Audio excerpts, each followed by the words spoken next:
وبعدين زي ما أنا أربعة Firooni jadiidin maal beektu ani jedhe kayyis gadi si jalaa jedhee si dhaggeeffachuu jiru waa si sodaadhe sittiin fakkaatiin kabaja kee gadi si jechuu jira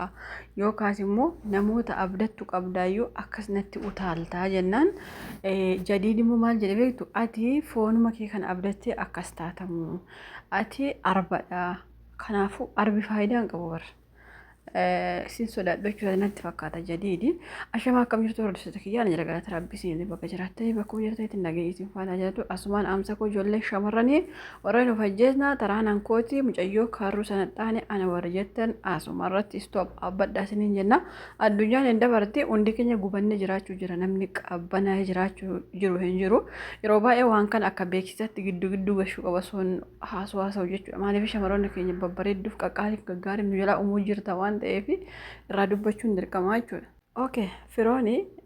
garmalee akka caaltu jaalatu akka dhiisuu hin dandeenye himatee jira. Dhugaa dubbachuu fi jaalalli jaamaadha hin argu jedhu jaalalli sun anaa yoomna qaba jedhaani bara jaalallimti jaamaa ta'e suni jaalalumti ijaa gurra hin qabne sun anaa yoomna qaba yaa rabbi keessa koo akkamitti akka jaalaluma dhiirumaaf dubartii walitti maraachuun yaa rabbi na qabsiisi dhugaa rabbi jaalaluma sana sun argi yaa rabbi na ajjeesi amma firoon kun ani dindu'a malee caaltuu hin dhiisu jedhe caaltuu yoo ulfa jaalamaan taatu maasin warri miidiyaa kanaa waan jireenya namaa isintu beeka waan ta'eef jamee qame wanti jalatti naaf barreessa jamee isheen taate uummata miidiyaa kanaaf beeka bara waa'ee jireenya kee osoo ati hin beeki osoo akka ulfa taateyyuu hin beekin warra koomentii beeka. Muktaar amma jaartii ofii galfate ilmoo ofii galfate gurbichaan karaan kutanne dhuguma caaltu jaalataa jechuudha. Dhugumatti caaltu jaalata. Ani akka yaada kootti Muktaar yoo tarii caaltuun obboleetti qabaatte firoo waliin akka walitti fiddu abdii qaba. Maaliif jaalalli caalturraa isa qabe kun yoo tarii achi darbeen beekan isa jedhamuuf obboleetti caaltuu gurbaa kana fuusisaa akkas wayyaka malee namni tokko haadha manaa ofii of jalaa fuudhee inni heerumsiisu waa isinitti mu barbaada amma waa'ee firoo kanaa tarii soba jechuu dandeenya hundi keenya namoonni baay'ee naman dhugumatti ani waan kana qaaman argee beeka mucayyoon tokko soo gurbaa wayii tokko ergisheen heerumte jaalate ergisheen heerumte haadha ijoollee lamaa taate jaalate haga maraatu ga'e gurbaan sun dhugaa dubbachuuf haga maraatu ga'e yeroo sana inni kutaa 12 barataa isheen garuu fixxee eebbifamte heerumte akka malee jaalate intala kana dhugaa rabbi akka malee baqa akka malee akkam jedhee isinitti ba dhugaa rabbi jaalate na ishee malee fuudhu malee hin jiraadhu jedhee jaarsummaan ergate osuma isheen abbaa manaa qabdu osuma isheen ilmoo qabdu innaa abbaan manaa suni gurbaa sana ajjeesuuf eeggate osuma eeggatu isheen sababii kottu ajjeesinaatti biyya arabaa deemte mucayyoon sun amma haga ammaatti waggaa 7 akkas minaamini fixxana fakkaata kuweetiin jirti mucattiin suni hin galle gammaattillee kana sodaatte jechuudha osuma kanaan jirtu abbaan manaa ishee iyyeenyuma kana waa hima bara kanatti hin beektu mitiire du'ee jechuudha hin jiru inni amma abbaan manaa ishee du'ee jira isheen garuu galee gurbaa sanatti yoo heerume biyyi maannaan jedha yoo gurbaa sana dhiise immoo gurbaan sun immoo deemtee ka biraatti heerumuu hin dandeessu naan akkam godhettee intalli sun akka taa'u jirti dhugaa rabbi namoonni tokko jaalala akka farraa jaalatan jechuun wanti akkasii faayidaan qabu ergi namni tokko heerumee jireenya dhuunfaasaa oofachuu eegalee jaalalli ishee akkamitti irraa nama qaba faayidoon waayinaan galu dhugaa rabbi amma gurbaan biroon kuni akkasitti caaltu jaalate amma osoo muktaa irra jiru fayyaatti jaalate jechuun gurbaan kun osoo muktaariin haala argatee ajjeesetu caaltuutiin fu'a jechuudha kuni akka jechuun osoo illee muktaar fakkeenyaaf caaltuun dhugumatti wadolee ni kaarraa buuse ookee yoo fu'ii hunda keenya gammachiisa ture garuu osoo namni tokko wajjin jiru amma caaltuun illee hin jaalatti firoo kana maaliif akkuma guyyaa tokko isiniin jedhee jaalalli kun ka walitti hin fidu beekta adda jaalachiisa amma caaltuu muktaariin dhiisteetu kana jaalachiise na fakkaata gurbaallee achi deebisee caaltuu jaalachiise jara kana lama kun yoo ati waa dubbattu caallisee lama ani caaltuu irraa adda bahuu hin danda'u firoo ani irraa adda bahuu hin danda'u firoo intala kana fuudhu ani ka biraan fuudhu bakka akka gurbichi itti jiru naagalaan jiru bara isa maraate moo natu maraate moo miidiyaan maraate yaa rabbi naaf naan galee dhugaa rabbi jaala akkamii isa qabe qoy amma kaleessa bara osoo waa bitatanii dhuganii jiranii jadiid wajjin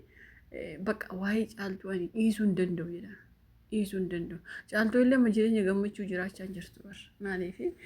viidiyoo isaa ilaalti waan ta'eef hin jaalatte. Osoo illee ji'a lamaan tokko manuma tokkotti galanii wal ilaalanii ofiyyuu jibbanii wal ari'u turan. Dhugaa rabbii jechuun wanti hannaa waan dhugaa wayisitti fakkaata bakka wanti hannan jiraa mire gaafa keessaa haati manaa abbaa manaa wal lolan gantuun tokko tokko irra keessa nafte bakka ana akkatti si jiraachisaa jireenya addaa si jiraachisaa bakka inni duraanuu si hin jaallatu inni akkasii innatu si jiraachisaa ana waliin laayivii addaa dabarsita wayine nan du'a nan qalama siif je waan hin sobdi bar akka abbaa manaa fi haati manaa walitti hin deebineef bar. Akka isheen abbaa manaa sanatti hin deebineef akkas gobar garuu gaafa kee manatti galfate gadi jedhii sirra ejjedhee miila koo dhiqadhaa siin jaa kan shaawwadamina dhuga rabbi amma caaltuu shaawwadamte firaa jaahiidi innis caaltuu jarri lama waliin quufne osoo wal quufanii ji'a lamaa booda karaatti baasanii wal gatanii jechuudha. Sanas ta'e kana osoo abbaa manaa irra jiru amma garuu Muktaar irra jira bar mana ofii galfate maashaallah mucaa ofii waliin mana ofii galanii taa'u jiran bakka amma isuu qabatu inni amma jadiidin achi nageessi akkasi ko achi nageessi caaltuu isuu qabu achi nageessi indee akkamitti amma too fakkeenya gurbaan kun haqee barri Muktaaritti qosanii barri gurbaan kun ol galee gaaffii jaalala gaafachuuf moo Muktaariin gurbaan abbaa aseetiin naan jedhani bar akka Muktaarii abbaa manaa caaltuu ta'e itti maamee tarii gurbaan afaan Oromoolee dagachuu danda'a diyaaspooraa waan ta'eef Ameerikaa kana ture jettan mitiire tarii Muktaariin abbaa isheefaa se'uu danda'a akka haadha manaa taateen beeku yoo akkas ta'e mee maal gootu beektanii walitti duuluu isaati mee adda baasaa itti hima yoo fakkeenya adda hin baaneef yoo ta'e dhugaa rabbii adda hin baaneef na fakkaata. Jechuun namni tokko akkamittiin mana chaatti nageechaa niitii sararaan fudhachuu bar gabaabamatti as gabaabsine yoo haasofne mana isaa nageessaa jechuunsa bakka niitii irraa fudhaa qeene jechuusaati malee firummaa wayii waliin haasofnaa wal dubbifnaa buna na danfiti akkasumatti beeki indee gurbaan kunii fi ka furdaa sureenyuun Amiir ijuma jabaatanii akkam qulum godhanii si liqimsan bakka ijuma isaanii qulum dantaa keetiiti. Akka malee dhugaa rabbi indee namni akkamittiin osuma waan fe'e ta'eeyyuu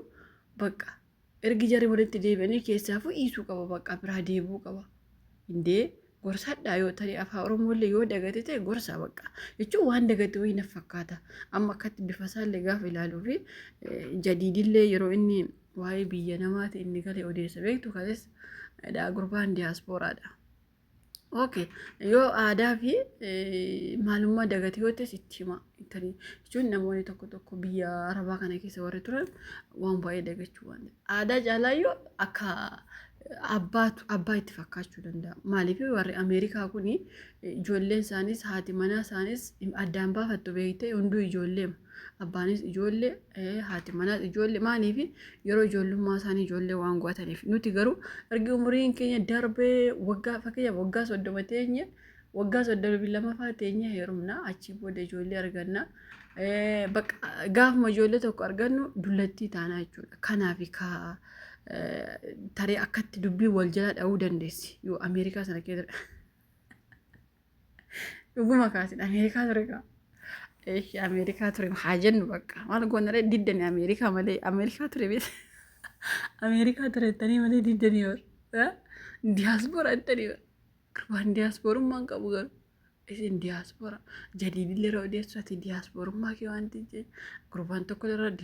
gurbaan diyaaspooraa jettanii bar amma gurbaan kun bakkuma boolee Itoophiyaa ga'ee yaani bar bakkuma xiyyaara seenee nama gaggeessuu deemee bakka xiyyaara geessira hin geessin jechuun